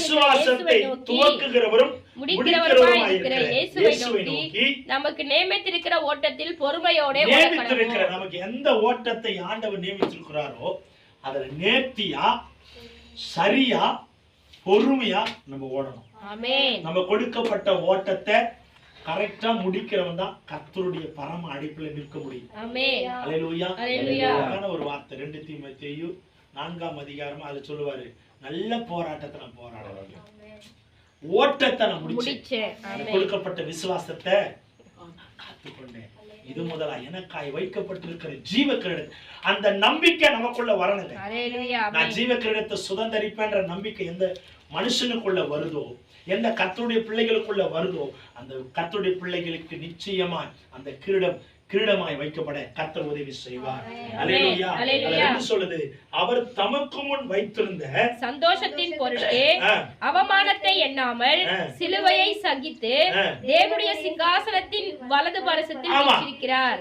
அவருக்கு முன் வைத்திருந்த சந்தோஷத்தை அவர் நினைச்சு பார்த்ததுனால்தான் வந்த துன்பத்தை எல்லாமே அவர் பொருட்டா என்னல். என்ன சந்தோஷம்? மறுபடியும் நான் பிதாவின் இடத்துல கடந்து போவேன். 1000 வருஷ அரசாட்சியில நான் அமரப்போறேன். என் பிள்ளைகளுடைய வாழ்க்கையில என் பிள்ளைங்க என்னோட கூட இருக்கிறத நான் பார்க்க போறேன். இத்தனை ஆசீர்வாதம் சந்தோஷம் ஆண்டவருக்கு முன்னால் இருந்ததுனால தான் வந்த நெருக்கமெல்லாம் அவர் பொருட்டா எண்ணவே இல்லை. அதுதான் ஆண்டவர் நமக்கு மாதிரி காண்பிச்சு வச்சிருக்கிறார். அவர் வாழ்க்கை எப்படி இருந்தது இன்னைக்கு நமக்கு எல்லாம் நினைச்சு பாருங்க. சின்ன தலைவலி வந்தாவே நம்ம என்ன செய்யணும்? பரிசுத்தத்தை இழந்து போறோமா இல்லையா? சொல்லுங்க, மறைக்காம சொல்லுங்க. எங்கம்மா போயிட்டு வர? மசூதி போயிட்டு வரேன் பாஸ்டர், என் பிள்ளைக்கு ஊதிட்டு வரலான்னு போறேன். யார் ஊதுனா உன் உடம்புல என்ன நடக்கும்? யார் சொல்றது தெரியுமா? யார் சொல்றது தெரியுமா? ஆராதனை வேலையை அந்நிய பாஷை பேசுற சகோதரி சொல்றாங்க. ஏமா ஆலயத்துக்கு வர்றதில்லை? பாஸ்டர் சாயந்திரமானதான் அந்த அம்மா சமைக்கிறதுக்கு கூப்பிடுறாங்க, அதுக்காக போறேன். எங்கம்மா போயிட்டு வரேன்? ஹாஸ்பிட்டலுக்கு போயிட்டு வரேன். என் தலையெழுத்து என்ன பண்றது? இங்க நம்பி வந்தேன், இங்கேயும் அப்படிதான் இருக்கு, எங்க போனாலும் அப்படிதான் இருக்கு. நமக்கு வருகிற துன்பத்தை காட்டிலும் இயேசு கிறிஸ்துக்கு வந்த துன்பம் அதிகையா? கடுகளவு கூட நமக்கு இல்லை. அவர் நமக்கு மாதிரி காண்பிச்சிருக்காரு. அவர் 33 வருஷம் இந்த பூமியில வாழுற நாட்கள் எல்லாமே துன்பம், நெருக்கம், போராட்டம், பிரச்சனை, அடி உததான். அவரால் சகிக்க முடியாத எவ்வளோ பாடுகளா இருந்தாலும் சகிக்க கற்றுக்கொண்டார். காரணம் என்ன? என் பிள்ளைங்க என்ன பார்த்து மாறும். அவர் தான் நமக்கு மாதிரி. அந்த தலைப்பு நான் சொன்ன பரிசுத்தமே பரமனின் மாதிரி. நமக்கு மாதிரியா இருக்கிறது ஆண்டவராக இயேசு கிறிஸ்து. அல்லேலூயா. அதிலே படிங்க, 3வது படிங்களேன். ஆகையால் நீங்கள் இளைப்புள்ளவர்களாய் உங்கள் ஆத்துமாக்களில் சோர்ந்து போகாதபடிக்கு தமக்கு விரோதமாய் பாவிகளால் செய்யப்பட்ட இவ்விதமான விபரீதங்களை சகித்த அவரையே நினைத்துக் கொள்ளுங்கள். ஆமா, எத்தனை பேர் நமக்கு விரோதமா எழும்பினாலும் போராட்டத்தை கொண்டு வந்தாலும் உன் பரிசுத்தத்தை இழந்து போக கூடாதுன்னா கர்த்தரை நினைச்சுப்பாங்க. அல்லேலூயா, ஆமென். அவருக்கு வந்த துன்பத்தை விடவா எனக்கு வந்துரு போதே, பவுலுக்கு வந்த நெருக்கத்தை விடவா எனக்கு வந்துரு போதே, நன்மையே செய்து ஒரு பாவமும் செய்யாத இயேசுவுக்கு வந்த துன்பமா எனக்கு வந்துரு போதே. நினைச்சு பாருங்க. கர்த்தரை பற்றி வார்த்தையில சொன்ன போனவனுக்கு அநேக உபத்திரவம், பாடு, நிந்த. ஆனா நம்ம எதுவுமே செய்யல.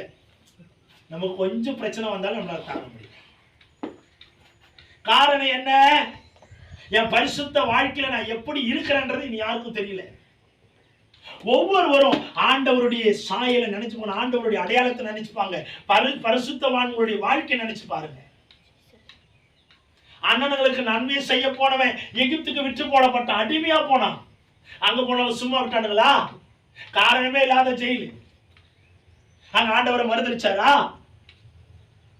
ஒண்ணும் கிடையாது. ஆனா அத்தனை பாடுகள் வந்தும் கர்த்தர் கொடுத்த அந்த ஓட்டத்தில் அவர்கள் பொறுமையாய் நேர்த்தியா ஓடினாங்க. வேகமா ஓடுறது முக்கியம் இல்லை, நேர்த்தியா ஓடணும், சரியா ஓடணும். ஹல்லேலூயா. அந்த 3வது வார்த்தை எனக்கு ரொம்ப தொட்டுச்சு.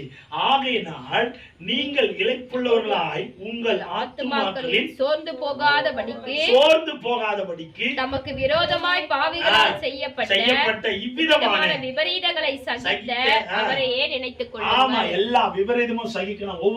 ஒவ்வொரு நிமிஷமும் இயேசப்பாவை நினைச்சுக்கங்க. நம்ம சொல்றீங்க, இயேசப்பாவை நினைச்சு பாருங்க. ஆண்டவர் இத்தனை பாடுகள் எனக்காக தானே சகிச்சாரு. அவரோடு கூட நான் வாழணும்னா நான் சகிக்க வேணாமா?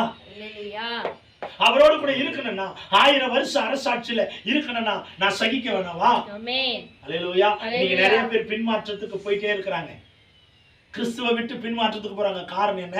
என் வாழ்க்கை ஒரே ஒரு கடுகளவு கூட பிரச்சனை வரக்கூடாது, நெருக்கம் வரக்கூடாது, போராட்டம் வரக்கூடாது. நான் எப்ப காலையில் எழுந்தா நைட்டு தூங்குற வரைக்கும் சந்தோஷம் தான் என் காதுல கேட்டுட்டே இருக்கும், சமாதானம் தான் என் காதலை கேட்டுட்டே இருக்கணும், எந்த ஒரு நெருக்கமும் வராம. இது வாழ்க்கையா? இடுக்கமான வாசல் வழியாய் பிரவேசிக்கிறவனே கிறிஸ்தவ வாழ்க்கை என்பது விசாலமான வாழ்க்கை இல்லை. யாருக்கான இன்னைக்கு தெரியாம இருந்தா தெரிஞ்சுக்குங்க. கிறிஸ்தவ வாழ்க்கை அகலமான பாதை அல்ல. 2-3 பேர் ஜாலியா நடந்து கையாட்டிட்டு போயிடலாம். இல்ல, இப்படி கூட போக முடியாது. அவ்வளவு நெருக்கம். இதை நீங்க தாண்டிட்டோம் அப்படின்னா ஆசீர்வாதத்தின் வாய்க்காலை கர்த்தர் நமக்கு வைத்தார். அல்லேலூயா.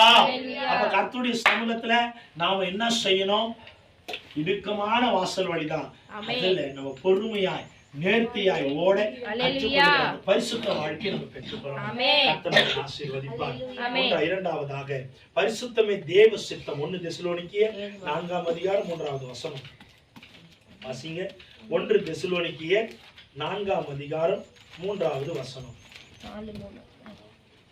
நீங்கள் பரிசுத்தம் உள்ளவர்களாக வேண்டும் என்பதே தேவனுடைய சித்தமாய் இருக்கிறது.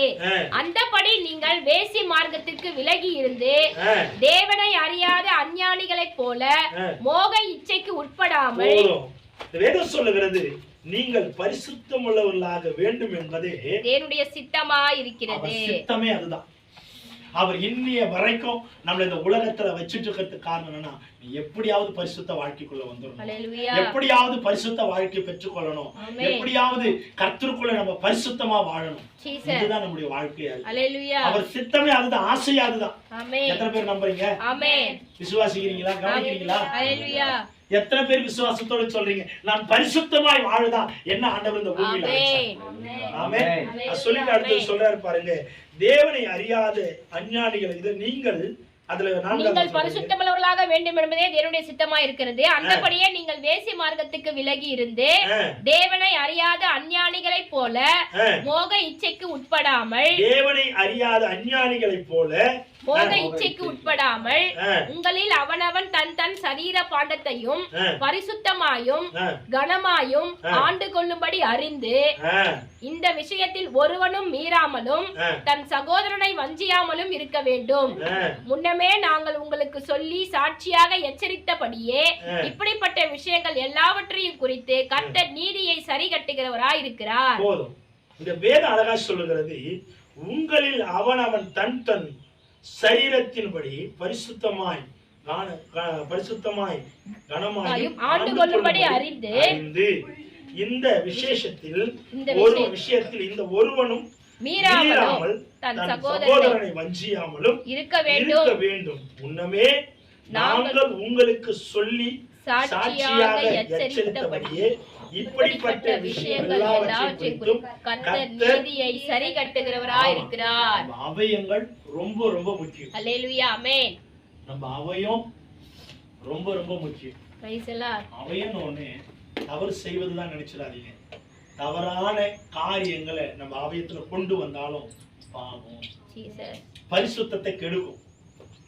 இன்னைக்கு நிறைய பேரு கிறிஸ்துவ மார்க்கத்தில் இருக்கிறவங்களே அநேக ஆண்களை பாக்குறேன், காதுல கம்பளை போட்டுட்டு ஆராதனை நடத்துறான்,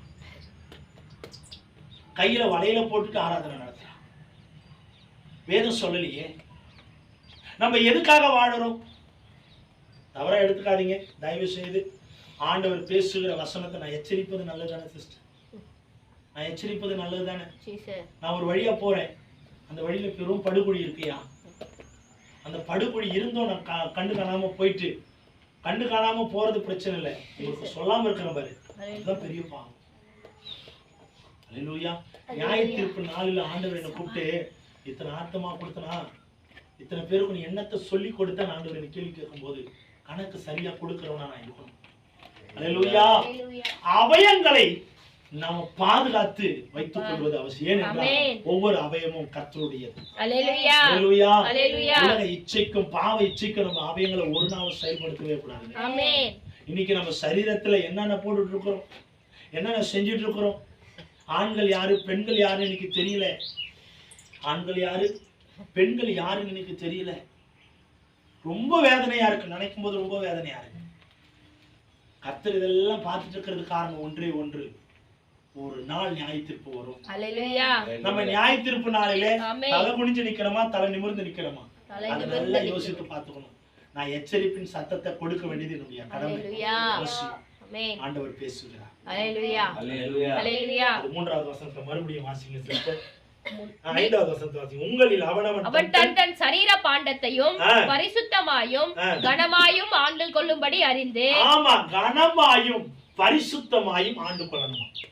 இந்த சரீரத்தை, இந்த அவயங்களை கனம் உள்ளது. ஆண்டவர் சொல்றார் கனம் உள்ளது. அல்லேலூயா. கண்கள், மூக்கு, வாய், கை, விரல் எல்லாமே கனம் உள்ளது, மதிப்புக்குரியது. இத நம்ம கனம் உள்ளதாயும் பரிசுத்தத்துக்குள்ளதாய் நம்ம பயன்படுத்தணும். அல்லேலூயா அல்லேலூயா. அல்லேலூயா.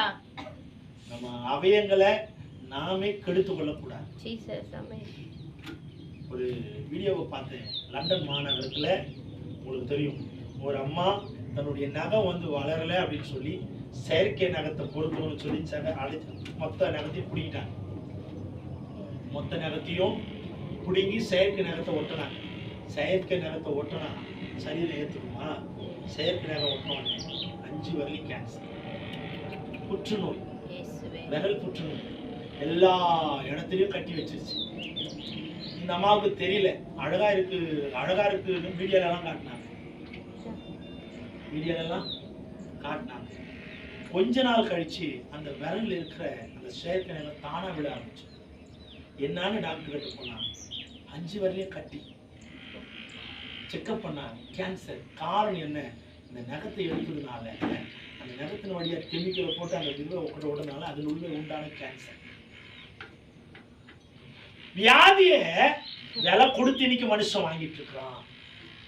நம்ம அவயங்களை நான் அழகுபடுத்துறேன்னு அசிங்கப்படுத்தி வச்சுட்டு இருக்கிறோன்னு நிறைய பேருக்கு தெரியல. முகம் ஃபுல்லா வயசுகிறது. முகத்தை பார்த்தா மாவு அது என்ன முழம், அது குழங்கல்ல, அது முழன்னு. ஏன்? கர்த்தர் கொடுத்த ஆசீர்வாதமே ஐஸ்வர்யத்தை தரும்.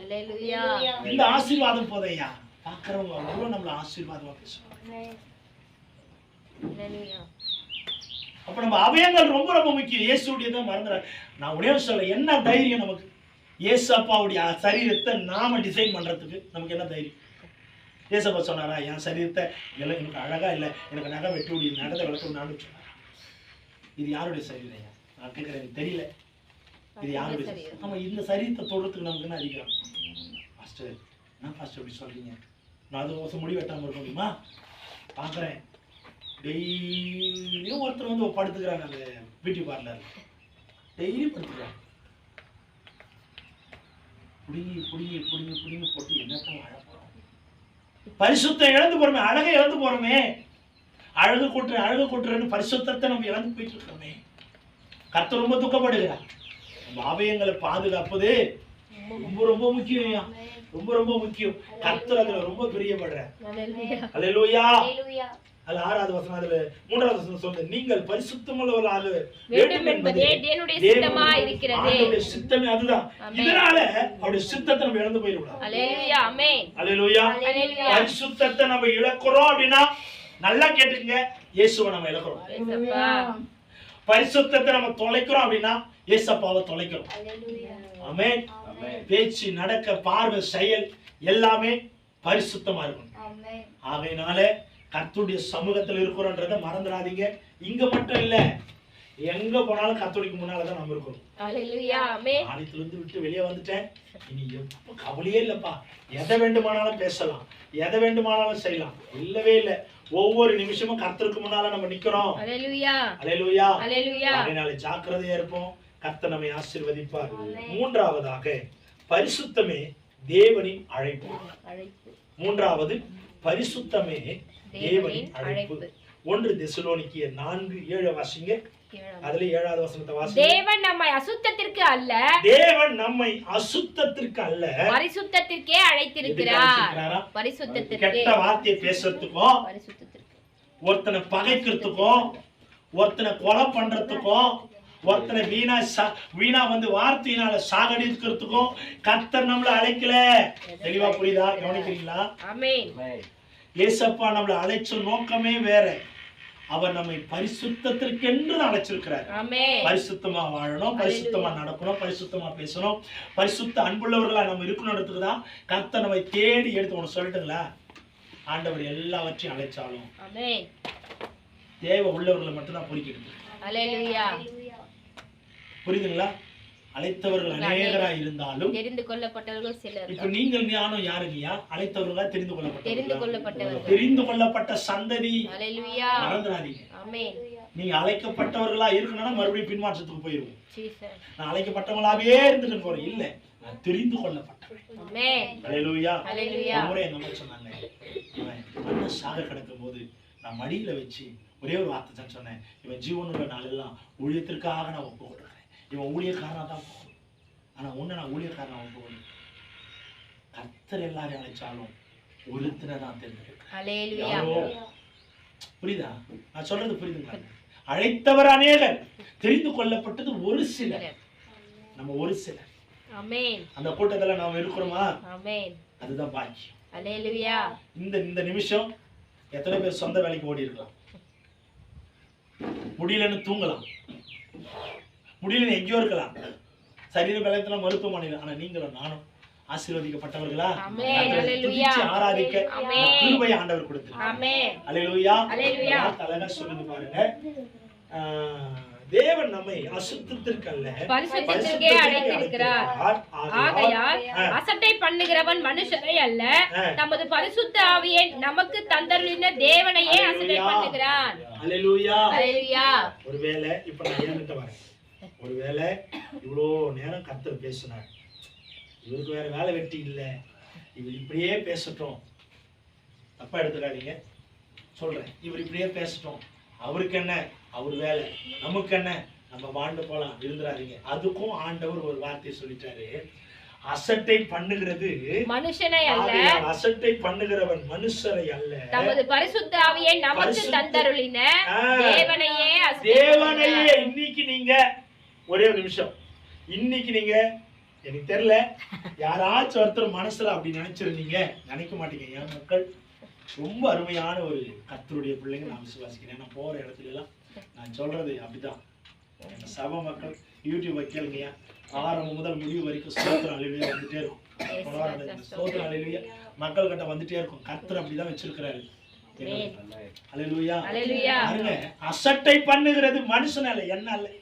நான் உண்மையா சொல்றேன், உங்களை போல எல்லாவற்றிலும் பாடுள்ள மனுஷன். நான் ஒரு பொருட்டு அல்ல, மண்ணும் குப்பையும் தூசியுமா இருக்கிறேன். ஆனா இந்த வார்த்தை கர்த்தருடையது. ஆமென். அல்லேலூயா. எத்தனை பேர் இந்த வார்த்தை கர்த்தருடையது. எல்லாம் யாரெல்லாம் கனப்படுத்துறீங்களோ நீங்க கனப்படுத்தப்படுவீங்க. யாரெல்லாம் கனவீனப்படுத்துறீங்களோ கர்த்தருக்கு ஸ்தோத்திரம். யாரெல்லாம் இந்த வார்த்தையை கனப்படுத்துவீங்களோ நீங்க கனப்படுத்தப்படுவீங்க. எனக்கு நான் ஆசை நீங்க கனப்படுத்தப்படணும். தயவு செய்து இந்த வார்த்தை கனவீனமா நினைச்சிடாதீங்க. ஏன்னா இந்த வார்த்தை கர்த்தருடையது. அசட்டை பண்ணுகிறவன் மனுஷனை அல்ல, அவன் உண்டாக்கின கர்த்தரையே தேவனை அசட்டை பண்றான். ஒரு நாளும் இந்த வார்த்தையை புறமா நினைச்சிடாதீங்க, ஏனோ தானே நினைச்சிடாதீங்க. உள்ள இருக்கிற வரைக்கும் தாங்க என் காது செவி கேட்கும், வெளியே போனா என் காது நினைச்சு எல்லாத்தையும் மறந்து உலகத்துக்குள்ள ஓடுவேன் நினைச்சிடாதீங்க.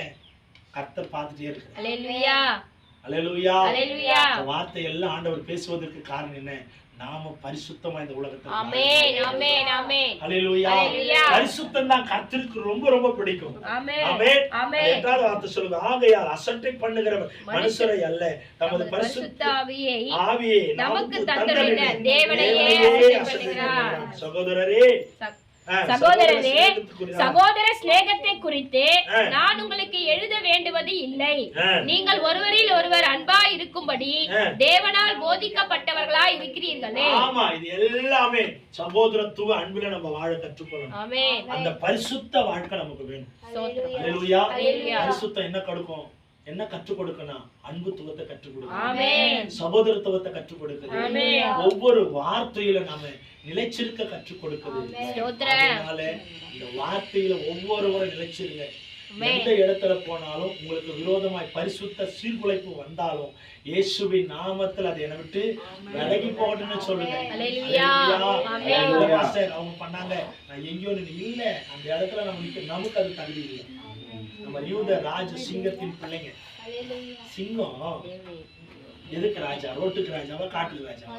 காட்டுக்கு ராஜா. ஆமா, நாம எங்க இருந்தா நம்ம பலம் தெரியுமோ அங்கதான் நம்ம இருக்கோம். ஆமென்.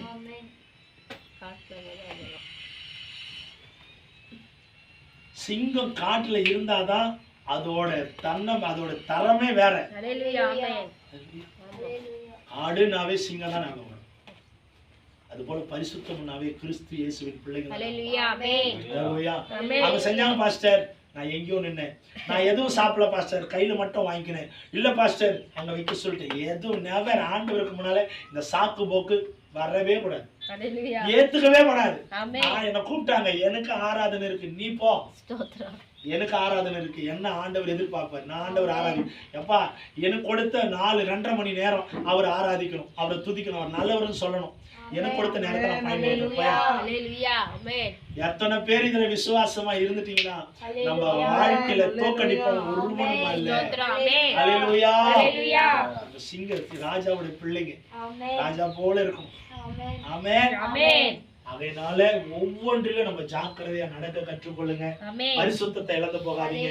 கர்த்தர் ஆசீர்வதிக்க வல்லமையானவர். 4வது 5வது பரிசுத்தமே பயனுள்ள பாத்திரமாக்கும்.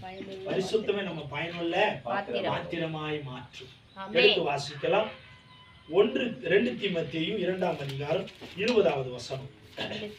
2 தீமோத்தேயு 2ஆம் அதிகாரம் 20வது வசனத்தை வாசிங்க. ஒரு பெரிய வீட்டில் பொன்னும் வெள்ளியுமான பாத்திரங்களும் அல்லாமல் மரமும் மண்ணுமான பாத்திரங்களும் உண்டு. அவைகளில் சில கனத்திற்கும் சில கனவீனத்திற்கும் ஆனவைகள். ஆகையால் ஒருவன் இவைகளை விட்டு தன்னை சுத்திகரித்துக் கொண்டால் அவன் பரிசுத்தமாக்கப்பட்டதும் எஜமானுக்கு உபயோகமானதும் எந்த நற்கிரியைக்கும் ஆயத்தமாக்கப்பட்டதுமான கனத்திற்குரிய பாத்திரமாய் இருப்பான். வேதம் அழகா சொல்லுகிறது. இப்போ ஒரு அறையில பொன்னும் வெள்ளியும் நிறைஞ்சு கிடக்கு, எல்லாமே இருக்கு. நாம பரிசுத்தத்தை இழந்து அதை எடுப்போமா, இல்ல பரிசுத்தமே என் வாழ்க்கையில முக்கியம் நம்ம அதை எடுப்போமா? நம்ம எதுக்கு எந்த வகையான பாத்திரமா இருப்போம்? நல்ல வெள்ளி பொண்ணு வகையான பாத்திரமா இருப்போமா, இல்ல மரமும் மண்ணா இருக்கிற பாத்திரமா இருப்போமா? வெள்ளியும் பொண்ணா இருக்கிற பாத்திரம். அப்ப நம்ம எந்த பாத்திரம்? வெள்ளியும் பொண்ணுமா இருக்கிற பாத்திரமா நம்ம இருக்கணும். நம்ம பார்த்த உடனே அநேகருக்கு ஆசை வரணும், இது போல வாழணும் பாருங்க. 22 வாசிங்க. அன்றையும் பாலியத்திற்குரிய இச்சைகளுக்கு நீ விலகியோடி சுத்த இருதயத்தோட கர்த்தரை தொழுது கொள்ளுங்கள். உடனே நீதியையும் விசுவாசத்தையும் அன்பையும் சமாதானத்தையும் அடையும்படி நாடு. ஆமா, பாலிய இச்சைக்கு நம்ம விலகி ஓடுகிறவர்களா இருக்கணும். இன்னைக்கு அநேக இடத்துல போனா ஒண்ணுத்திலே பல காரியத்தை வச்சிருக்கான். நமக்கு இப்ப அப்பெல்லாம் சிம்சோன் யாரை தேடி போய் விழுந்தான்? யார் மடியில போய் தேடி விழுந்தான்? தெலிலாவை போய் தேடி மடியில படுத்தான், அவன் பரிசுத்தத்தை இழப்பதற்காக. ஆனா இன்னைக்கு ஒவ்வொருத்தருடைய கையிலையும் இதை கொடுத்து வச்சுட்டு ஆட்டமா ஆட வச்சுக்கிட்டு இருக்கிறான். இதிலேயே வேத வசனம், இதிலேயே உலக காரியம், இதிலேயே தவறான பாதைகள். பரிசுத்தத்தை சீர்குலைப்பதற்கு எங்கேயோ அவன் ஓடனா, ஆனா இன்னைக்கு நமக்கு ஈஸியா அவனே வழி திறந்துட்டான். எல்லா வீட்லயும் பிள்ளைங்க கது சாத்திக்கிட்டு என்ன பண்றாங்க யாருக்குமே பெற்றோர்களுக்கு தெரியல. இனாயா பண்ற, பாத்ரூம்ல இருக்கிறேன், என் பிள்ளை குளிச்சுட்டு தான் இருக்கான் அப்படின்னு அத்தனை நாள் வரைக்கும் அந்த அம்மா பேசிட்டு தான் இருக்கிறாங்க. ஆனா அப்புறமா தெரியுது, அவர் உட்கார்ந்துக்கிட்டு 4 பேரோட பப்ஜி விளையாடிக்கிட்டு இருக்கிறாரு. அட்ரா ஓடுறா. அங்க ஆறாவதுல லேட் ஆகுது, அங்க போனோம், டைம் ஆகுது, கேமரா போடணும். ஆனா இங்க உட்காந்து பப்ஜி விளையாடிக்கிட்டு இருக்கான். அப்பா அம்மா சொல்லுவாங்க, என் பிள்ளை பாத்ரூம்ல தான் இருக்கான், அவ்வளவு நேரம் அவர் குளிக்காம உட்காந்துங்கிறார்.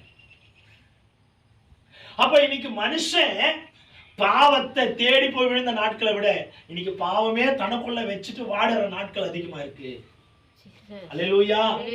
வேற அழகா சொல்ற, அன்றியும் பாலியத்துக்குரிய இச்சைக்கு விலகி ஓடி சுத்த இருதயத்தோடு கர்த்தரை தொழுது கொள்ளுங்கள். உடனே நீதியையும் விசுவாசத்தையும் அன்பையும் சமாதானத்தையும் அடையும்படி நாடு. நீதியை நடப்பிக்கிறவர்களா இருக்கணும், அன்பை வெளிப்படுத்துகிறவர்களா இருக்கணும். அது போல வாழ்க்கை நம்ம நாடணும். அல்லேலூயா. அல்லேலூயா.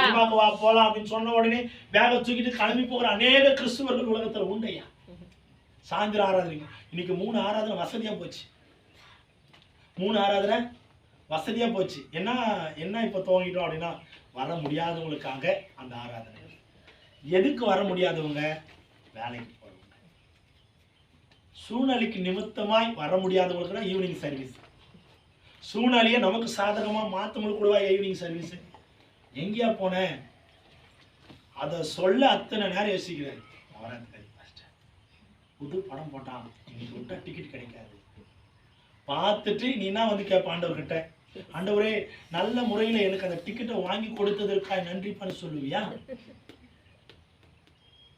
நல்ல முறையில அந்த டிக்கெட்டை வாங்கி கொடுத்ததுக்காக நான் லேட்டா போன பாஸ்டர், ஆண்டவரே நான் லேட்டா டிராபிக்ல மாட்டேன், அப்படி போனாலும் 3வது டிக்கெட் எனக்கு கிடைக்க செஞ்சீங்க அப்படின்னு சொல்லி ஜெபிப்பியா? எப்படி சொல்லி ஜெபிக்க முடியும்? அந்த ஆராதனையில வந்து ஈவினிங் சர்வீஸ்ல உட்காரும்போது, கல்யாணத்துக்கு போன பாஸ்டர், தாலி கட்டினா, ரிசப்ஷனுக்கு போன, சாப்பாடுக்கு பந்தி லேட் ஆயிடுச்சு, அதை முடிச்சுட்டு வரத்துக்காக தான் லேட் ஆயிடுச்சு, காலையில் சர்வீஸ் என்னால வர முடியல, காலையிலே வர சொல்லிட்டாங்க. இதை நம்ம என்னன்னு சொல்லி கர்த்தர்கிட்ட ஆராதிப்போம்? நன்மையை தேடி போகிறவர்களாய் நம்ம இருக்கணும் ஐயா. பரிசுத்தத்தை நாடி ஓடுகிறவர்களாய் இருக்கணும். இன்னைக்கு நிறைய பேருக்குள்ள அலட்சியம். நாளைக்கு பார்த்துக்கலாம், சாயந்தரம் பார்த்துக்கலாம். இன்னைக்கு சாயந்தரம் கூட நிறைய பேர் வர மாட்டேங்கிறாங்க. ஏமா வரல? தூங்கிட்டேன் பாஸ்டர். எத்தனை மணி வரைக்கும் தூங்குவேன்? காலையில படுத்தனி எத்தனை மணிக்கு எழுந்துக்குவேன்? மதியம் ஆகுது, சாயந்தரம் ஆகுது, எப்ப சாப்பிடுவேன்? அந்த அம்மா சொல்றாங்க, தூங்கிட்டேன் பாஸ்டர். காலையில என்னமா பண்ணேன்? காலையிலே தூங்கிட்டேன் பாஸ்டர். அப்போ ஒரு நாளைக்கு எவ்வளவு நேரம் தான் நம்ம தூங்குவோம்? தூக்கம் இருக்கணும். அதுக்கோசம் இப்படியா? எந்த நேரத்தில் ஆராதனை நடக்குது, எந்த நேரத்தில் முடியுது. அந்த அம்மா அவ்வளோ தைரியமாக சொல்கிறாங்க, தூங்கிட்டேன் பாஸ்டர், டயர்டாக இருந்தது பாஸ்டர், தூங்கிட்டேன். எப்படி டயர்ட் ஆச்சுன்னா, தூங்கி டயர்ட் ஆயிடுச்சா, அதான் திருப்பி தூங்கிட்டாங்களாம். தூங்கி டயர்டாகி திருப்பி தூங்கிட்டாங்களாம். நம்ம சொன்னாங்க, நான் சொன்னேன், நம்ம சொன்னாங்க. ஏன் வரல அப்படின்னா, தூங்கினேன், டயர்டாக இருந்ததுனால தூங்கினேன், திருப்பி டயர்ட் ஆயிடுச்சு, திருப்பி தூங்கிட்டேன், அதனால வர முடியல. அன்னைக்கு ஆராதனை போச்சா, இதோட நீ எப்பமா சர்ச்சைக்கு வருவ? அடுத்த வாரம். எத்தனை நாள்? 6 நாள் இருக்கு. 6 நாள் கழிச்சு நீ சர்ச்சைக்கு வர. இந்த 6 நாள்ல உன் ஆத்துமா என்னவா? உனக்கு சொல்லட்டோம் ஐயா, திங்களிலிருந்து சனிக்கிழமை வரைக்கும் நீ ஓடணும்னா ஒரு நாள்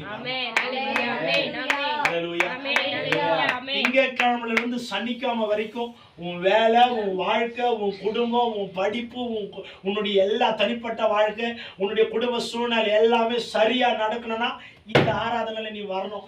வரல அப்படின்னா உன் வாழ்க்கை அந்த 6 நாள் கேள்விக்குறிதான். தப்பா எடுத்துக்கிட்ட கூட, பாக்குறவங்க தப்பா எடுத்துக்கிட்ட, 6 நாள் நீ நேர்த்தியா நடக்கணும் அப்படின்னா ஒரு நாள் ஆராதனையில வந்து முழுமையா கர்த்தருடைய சமூகத்துல ஒப்பு கொடுக்கணும், பரிசுத்தம் உள்ளவனா. இல்ல அப்படின்னா அந்த 6 நாளும் உனக்கு சூனியம் தான். யாரும் வைக்க மாட்டாங்க, யாரும் வைக்க மாட்டாங்க, நமக்கு நாமே வச்சுக்குவோம். யாரும் நமக்கு வைக்க வேணாமா? சூனியம் யாருமே நமக்கு வைக்க போறேன்? நமக்கு நானே தான் வச்சுக்கிறோம். ஆமா, நல்லா கேட்டு பாருங்க. ஆராதனைக்கு வரமாட்டான், ஆனா எங்கேயாவது ஒரு பிரச்சனை வரும், கேட்டா நான் சொல்லுவான், அந்த கடவுளுக்கு மனசாட்சி இல்லை. கடவுள் நினைச்சிருந்தாருன்னா என்னை காப்பாத்தி இருக்கலாமே. ஏன் காப்பாத்துறோம்? நான் கேட்கிற கேள்வி, ஏன் காப்பாத்துறோம்? 6 நாள் நீ வரமாட்ட, 6 நாள் நீ ஓடுவ, அந்த ஒரு நாள் ஆண்டவர் கூட்ட நீ வரமாட்ட, ஆனால் உன்னை மட்டும் காப்பாத்தி உன்னை சேமமா பாதுகாத்து கோழி அடக்காக்குற மாதிரி உன்னை அடக்காத்து அழகா ஆண்டவர் வச்சிருக்கணும். நீ எதுவுமே செய்ய மாட்டேன், ஆனா ஆண்டவர் மட்டும் எல்லாம் செய்யணும். நீதியா நியாயமா? ஐயா, ஒரு வீட்டுல நம்ம சம்பாதிக்காம வந்தா சோறு போடுவாங்க ஐயா நமக்கு. ஐயா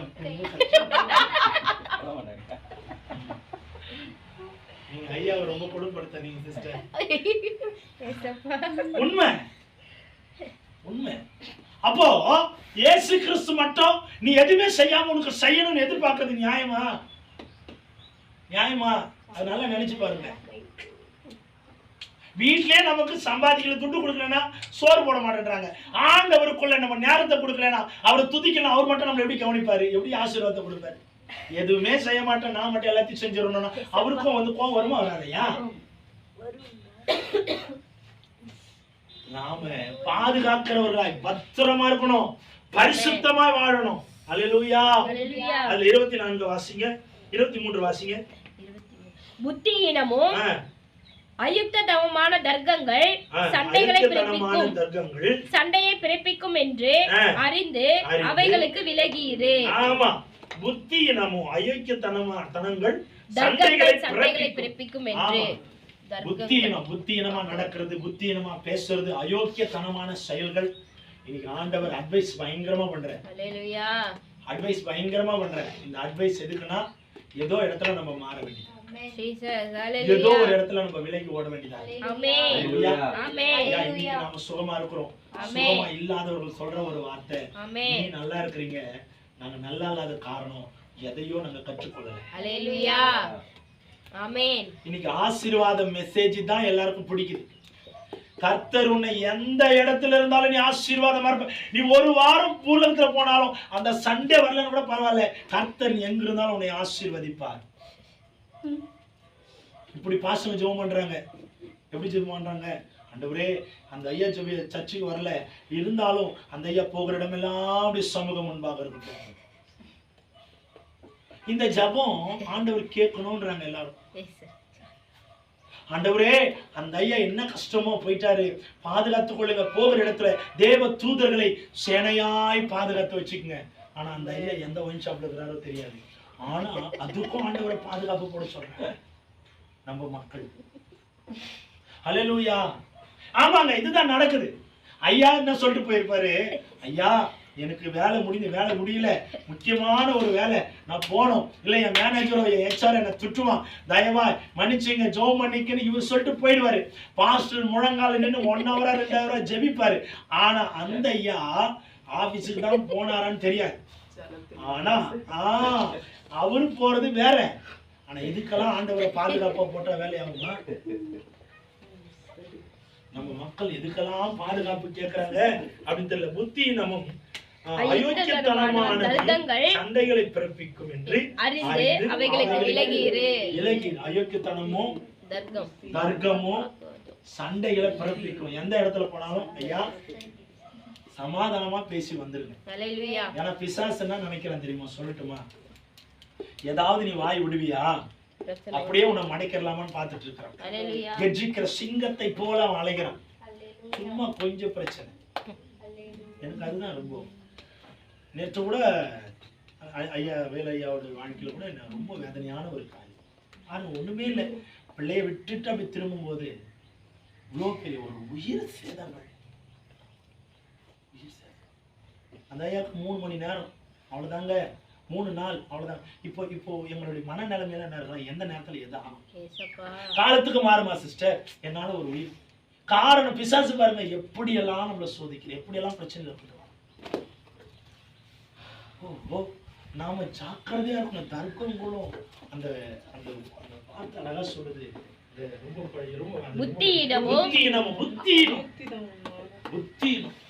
புத்தியா நடக்கணும். அதுதான் உங்களுக்கு எப்பவும் நான் சொல்றது. பிள்ளைங்களுக்கு கூட போகும்போது இப்போ ஒரு ஆவடியில் ஒரு விஷயத்த தொடங்கி இருக்கிறான் தெரியுமா? ஒரு பார்க் ஒண்ணு இருக்கு, பருத்திப்பட்டுக்கிட்ட ஒரு பார்க், பெரிய ஒரு டிஸ்பிளே, அதுல வீடியோ ஓடிட்டே இருக்கு. ரோட்ல, மெயின் ரோட்ல என்ன நடக்குங்க போட்டு 2 நாள்ல பெரிய பிரச்சனை. போனவெல்லாம் பொத்து கூட வண்டியை முடிச்சு போறாங்க. ஒரு ஐயா வந்து எடுத்து கண்டெய்னர்ல ஆள் விட்டார். இன்னைக்கு பிசாசு எதை வச்சா நீ விழுவன்னு அவனுக்கு தெரியும். ஆனா நல்லா கேட்டுங்க சிஸ்டர், இது ஞானம் உள்ளவங்க பண்ணுவாங்களா? அறிவு உள்ளவங்க பண்ணுவாங்க. ஐயா இப்ப யாருக்கு ஞானம் இருக்கு? யாருக்கு அறிவு இருக்கு? இது எதுவுமே வேதத்தின் அறிவு இல்ல, எல்லாம் உலக அறிவு. அங்க வச்சா எல்லாம் வேடிக்கை பார்க்கப்பான்னு தெரியுமா? தெரியாது. ஏன் வைக்கிறேன்? பேனருங்க வைக்கிறதே தப்பு. அதை பார்த்து எத்தனையோ பேர் ஒண்ணு சாகுறான். இதுல வேற வீடியோ ரோட்ல ஏன் போடுறேன்? புத்தியினம் தான் இன்னைக்கு மனுஷனுடைய அழிவுக்கு காரணம். புத்தியினமா வாழ்க்கை நடத்துறது, புத்தியினமா பேசுறது, புத்தியினமா செயல்படுறது. பாஸ்டர் 2 லட்சம் 5 லட்சம் கடன், என் வாழ்க்கை என்னவா முடியும்? காரணம் என்ன? ஆண்டவர் எச்சரித்தார், கேட்கல. 1 ரூபாய் கடன், இன்னைக்கு 2 லட்சம் கடன், 2 லட்சம் கடன், 30 லட்சம் கடன். காரணம் என்ன? ஆண்டவர் எச்சரித்ததை நம்ம விடாததுனாலதான். இன்னைக்கு நம்ம குத்துதே கொடாய் தானே, என்ன பண்ண முடியும்? ஆண்டவர் சொன்ன வழியில நம்ம நடக்கல. புத்தியினமா செயல்படுறது, அங்க போகாதே அப்படின்னா ஆண்டவர் உணர்த்தும் போது போக வேணாம். அங்க போய் தேவலாம் நின்று பிரச்சனையை டைம் நம்ம கூட்டணும். புத்தியினம், அந்த புத்தியினமாய் வாழ்வது கர்த்தருக்கு பிரியம் அல்ல. அல்லேலூயா. 24 வாசிங்க. கர்த்தருடைய ஊழியக்காரன் சண்டை பண்ணுகிறவனா இராமல் எல்லாரிடத்திலும் சாந்தம் உள்ளவனும் போதக சமர்த்தனும் தீமையை சகிக்கிறவனுமாய் இருக்க வேண்டும். ஆமா, ஊழியக்காரன். உடனே நாங்க எல்லாம் விசுவாசிங்க பாஸ்டர், எல்லாம் ஊழியக்காரங்க தான். எல்லாரும் ஊழியக்காரங்க. நல்லா ஆசை தப்பிச்சுக்கலான்னு பாக்காதீங்க. நாங்க எல்லாம் விசுவாசிங்க பாஸ்டர், நான் சொல்லவே மாட்டேன். எல்லாரும் ஊழியக்காரங்க. எல்லாரும் நம்மளாம் ஊழியக்காரங்க. நம்மளுக்கு ஆண்டவர் சொல்ற ஒரு வார்த்தை, ஊழியக்காரன் சண்டை பண்ணுகிறவனாயிராமல் எல்லாரிடத்திலும் சாந்தம் உள்ளவனும் போதக சமர்த்தனும். ஆமா, சாந்த குணம் ரொம்ப ரொம்ப முக்கியம். ஆமென். சமாதானம் பண்ணுகிறவராய் ரொம்ப ரொம்ப முக்கியம். ஆமென். எந்த இடத்திலும் சாந்தமா சமாதானம் உள்ளவர்களா நம்ம இருக்கணும். ஆமென். எடுத்தவங்க அவன் இந்த வார்த்தை பேசலாம், அடுத்த வார்த்தை நானும் பேசிட்டேன்னா நீங்க யாருன்றத நமக்கு அது தகுதி இல்லைங்க. ஆமென். ஆண்டவர் நம்மளுக்கு சொல்லிட்டாரு, என்ன சொல்லிட்டாருன்னா, நீ ஊழியக்காரன். நல்ல ஞாபகம் வச்சுக்க. ஊழியக்காரன் அவன் எப்படி வேணாலும் பண்ண. ஆண்டவர் பேசுறது ஊழியம் என்னை குறிச்சுதான். ஆண்டவருடைய பிள்ளைகளை குறித்து தான் ஆண்டவர் பேசுறார். ஆண்டவருக்காக ஊழியம் செய்கிறவர்களை குறித்து தான் ஆண்டவர் பேசுறார். ஊழியக்காரன் சண்டை பண்றவனா இருக்க கூட. இங்க அல்லேலூயா ஸ்தோத்திரம் அந்நிய பாஷை பேசிட்டு ரோட்ல நின்று வடிவில் இங்க தூக்கி தொடங்கி மேல கட்டிட்டு நீயா நானா பார்த்துலாம் வாடான்னு சொல்றவன் ஊழியக்காரன் இல்ல.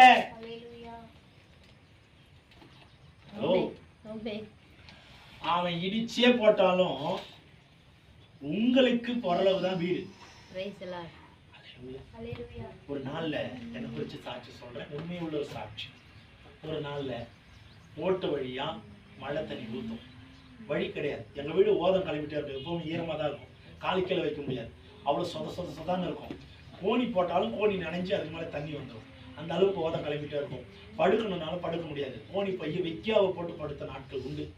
அப்புறம் கொஞ்சம் கொஞ்சமா மாறணும், ஒரு இடத்துக்கு வந்து அந்த வீடும் ஒழுகும். வசதி இல்லை, வாழ்க்கை இல்லை, ஒண்ணுமே இல்லை. வீடு வாசல் இல்லாமல் அங்கங்க தலைமையில தூக்கிட்டு அலைஞ்சு, சட்டி பானைகளை தூக்கி வீடு விட அலைஞ்சு, வாடகை வீட்டுக்காக தண்ணிக்காக அலைஞ்சு, ஒரு வழியும் கிடையாது. அனாதியை போல இருந்தோம், அகதியை போல இருந்தோம்.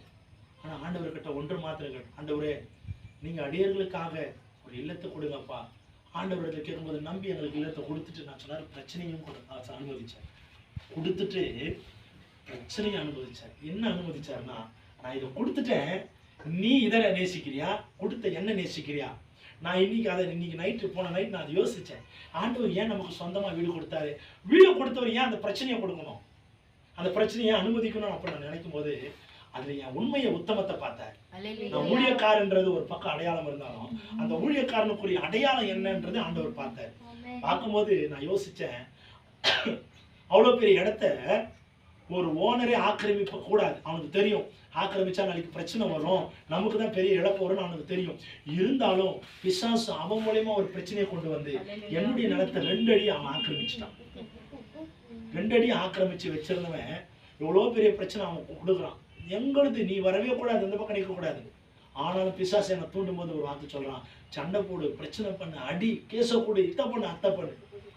ஒரே ஒரு விஷயம் ஆண்டவர் தெளிவா பேசுனது என்னன்னா, இவ்வளோத்தையும் நீ வாங்கினாலும் இது உனக்கு முக்கியமா இல்ல கொடுத்த நான் உனக்கு முக்கியமான்றது ஆண்டவர் ஒரு விஷயத்தில் பேசுனதுதான். அவ்வளோ பிரச்சனை வரும்போது ஒரே ஒரு வார்த்தை சொன்னோம், இந்த 2 அடி எங்களை வாழ வைக்காது, நீ கொடுத்த ஆண்டவர் மாத்திரம் தான் எங்களை வாழ வைப்பாரு. அன்றைக்கு அந்த 2 அடியை விட்டு கொடுத்து சொன்னேன். அந்த ஒரு வார்த்தை எங்க அம்மா சொன்ன, கர்த்தருக்கு ஸ்தோத்திரம், ஆண்டவர் பார்த்துப்பாரு, நீ எடுத்துக்க சந்தோஷமா இருக்கு. அது ஏன் சொல்றேன், அந்த 2 அடி இன்னைக்கு 2 வீடா மாறிச்சு, 2 வீடு 3 வீடா மாறிச்சு, 3 வீடு 4 வீடா. அங்க போற இடத்துல எல்லாம் கர்த்தர் ஆசீர்வாதங்களை கொடுக்கல, அழுகி கொடுக்கல. காரணம் என்ன? நாங்க 2 கொடுத்ததுனாலதான் ஆண்டவர் பல காரியத்தை செய்யறார். புரியுதுங்களா? புரியுதுங்களா? அப்ப நம்ம ஆண்டவருக்காக எதை இழக்கிறோமோ அது இழப்பல்ல, ஆசீர்வாதம், லாபம். ஆமென். சண்டை பண்ணவே கூடாதுயா யாரு. அதோ பசையா, நான் மனுஷையா, எனக்கு கோபம் தான் வரும், நீதிக்கு தான் ஆண்டவர் கோவப்பட்டார், அநீதிக்கு கோவப்பட்டாரா? அப்ப நம்ம எதுக்கெல்லாம் கோவப்படணுமோ அதுக்குதான். நீதியானதுக்கு மட்டும்தான், அநீதிக்கெல்லாம் சும்மா அழிஞ்சு போகிறதுக்கெல்லாம் கோவப்படக்கூடாது. ஆகையினால நம்முடைய அழைப்பு தெளிவா புரிஞ்சுக்கணும். பரிசுத்தமே பயனுள்ள பாத்திரமாய் மாற்றும்.